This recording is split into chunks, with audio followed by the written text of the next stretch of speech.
panalo yun. Right?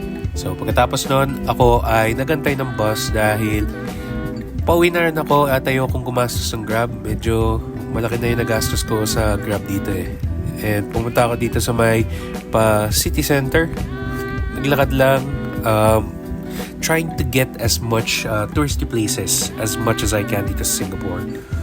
I don't know. It's a vibe eh. Singapore at night is really, really beautiful. Look at those lights. And it's very calm kahit may mga tao pa sa labas.